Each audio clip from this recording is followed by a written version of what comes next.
Hello everyone, we're looking at bonding today, covalent bonding. We're going to be comparing carbon and iodine.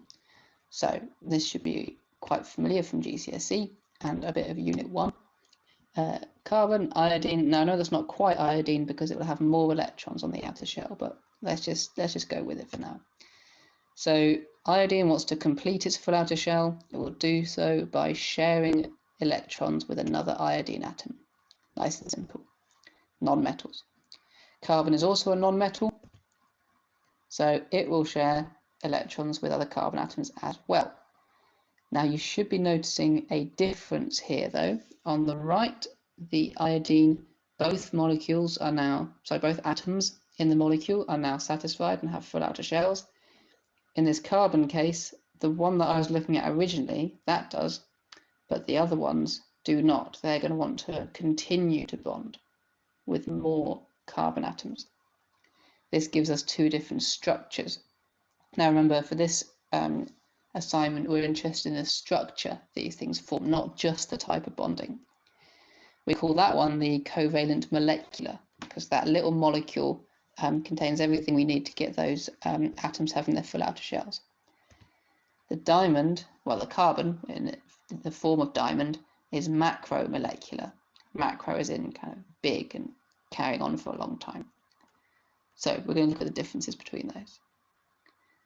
So we've got the diamond on the left, the macromolecule, and the iodine on the right, their covalent molecular structure. They're both solids at room temperature, but you can see that purple vapor around the iodine. We'll come back to that.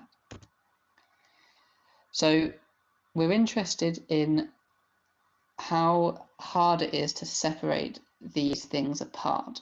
We're going to look at melting points. So the melting points of these two solids come from how difficult or how easy it is to separate the things that make them up. Now the iodine's got that vapor around it, so presumably some of the iodine atoms are already separated, must have a low melting point. Let's see if we can work out why. So we're going to start with the diamond on the left. It's a macromolecule. If I want to melt it, I'm going to have all those atoms in different places separated. So how do I do that? Well, I need to start cutting them up. I need to start breaking those covalent bonds.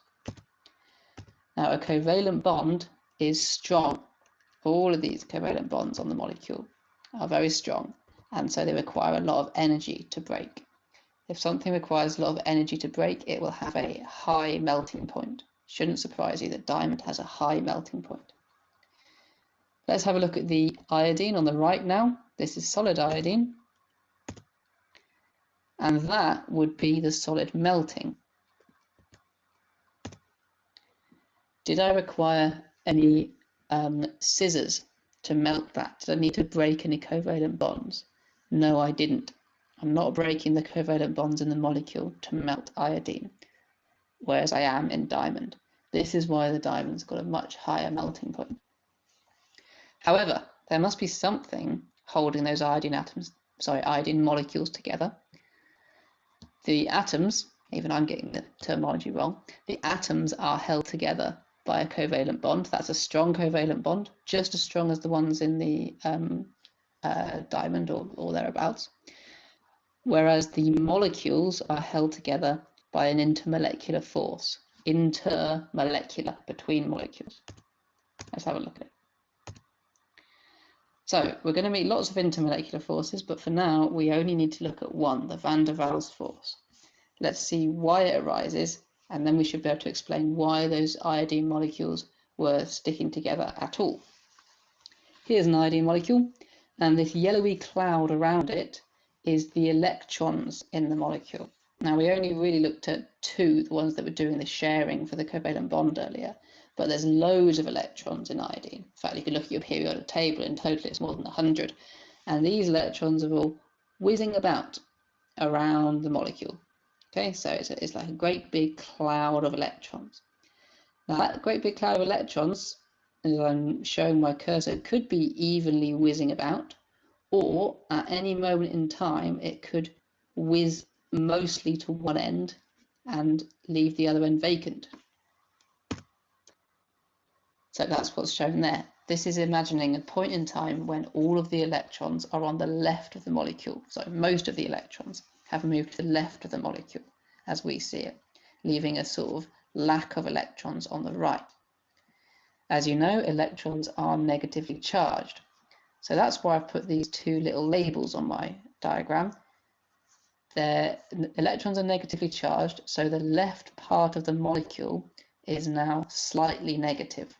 Not as though it were an ion, but it's got a partial negative charge. Where we're missing a few electrons, we now have a partial positive charge. So we have what's called a temporary dipole. Temporary is because the things are whizzing around, it will change later on. Di, because there's two ends of it. Polar, because it's got poles, the plus and the minus. Temporary dipole. Now what's that going to do when another molecule's around?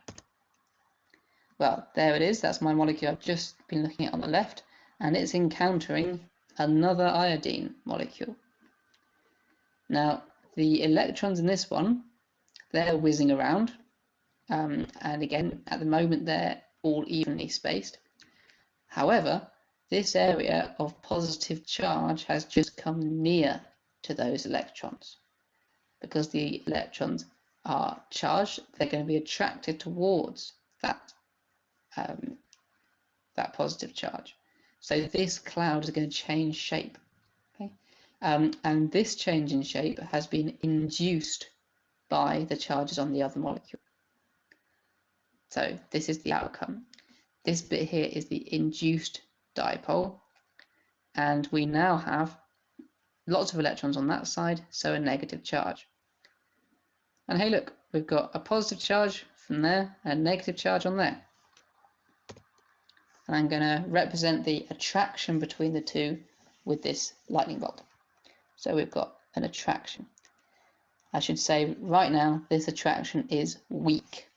It is not as strong as a covalent bond. And there's my solid with loads of these van der Waals forces holding the molecules together. That's why they're being held together. Now, eventually we're going to need to be able to interpret diagrams like this.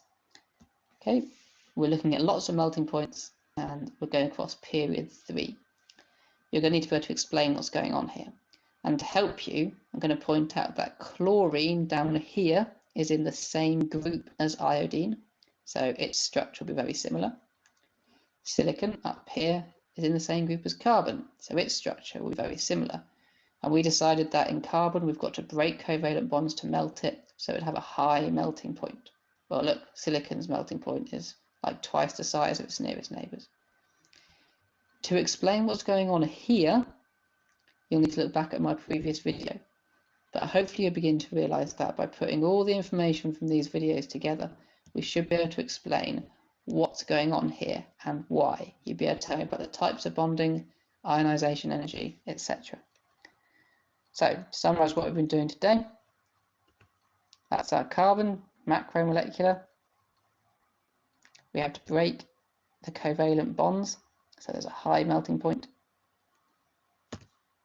And in the iodine, there are strong covalent bonds around, but the thing we're having to break is the weak van der Waals forces. We're not breaking any covalent bonds. Okay, thanks for watching.